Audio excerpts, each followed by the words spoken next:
हरियाणा राज्य में BJP party को हराने का कंगना रनौत ने कर दिया है पक्का इलाज।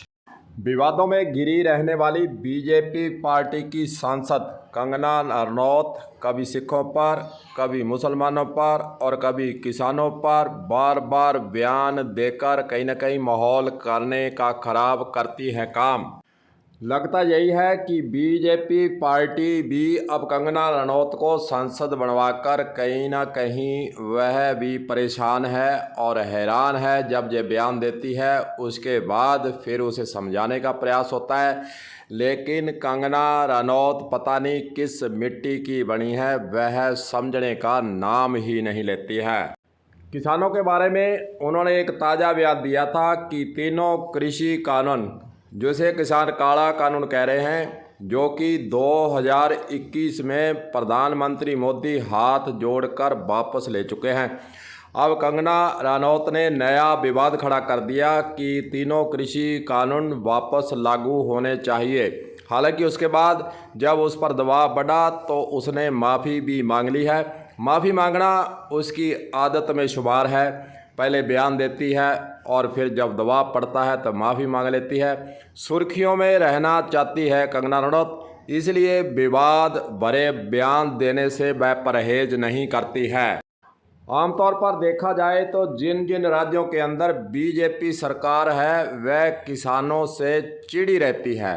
ऐसा ही सामने आ रहा है। किसानों की समस्या को लेकर बीजेपी सरकार कहीं ना कहीं गंभीर नहीं है।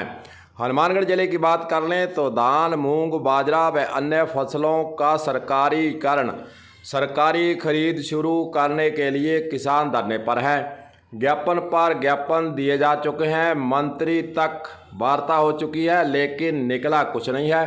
किसान महापंचायत आज करने वाले हैं और किसानों ने कहा कि यहाँ का प्रशासन भी किसानों को गुमराह कर रहा है और कहीं ना कहीं वह किसानों की मांगों को दरकिनार करते हुए उसे मानने की बजाय बीजेपी पार्टी की सरकार के दबाव में लगते अधिकारी किसानों के द्वारा, यही हनुमानगढ़ के अंदर वार्ताओं में कहा जा रहा है।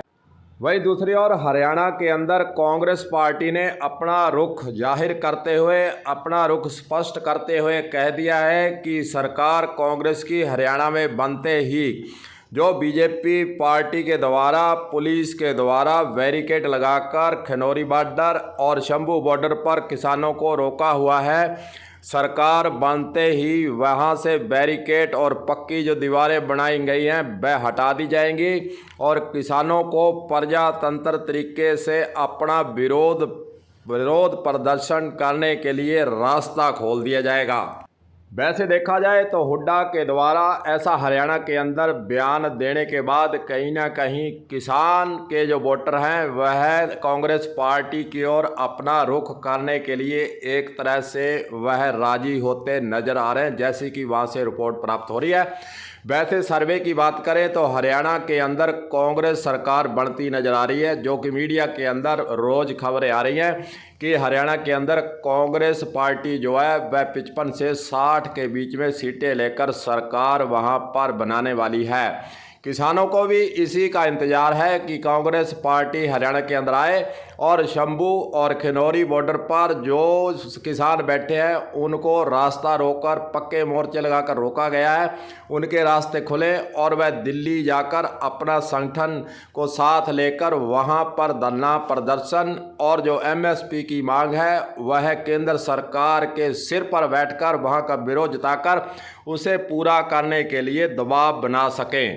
हनुमानगढ़ में जो महापंचायत होने वाली है उसको साथ देने के लिए कांग्रेस पार्टी ने हनुमानगढ़ के अंदर रुख जाहिर कर दिया है। कांग्रेस पार्टी समर्थन दे रही है और व्यापार जो मंडल है वह टाउन के अंदर उन्होंने भी कहा है कि हम किसानों के समर्थन में मंडी बंद रखेंगे।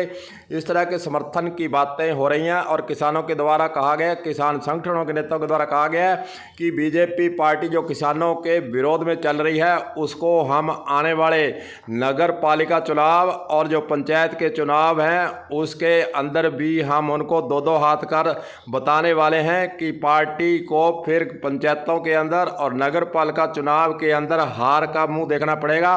किसान संगठनों के द्वारा कहा गया है कि हम जन जागृति अभियान चलाएंगे और बीजेपी पार्टी को पंचायत चुनाव और नगर पालिका चुनाव में हराकर मुंह की खाने के लिए मजबूर कर देंगे।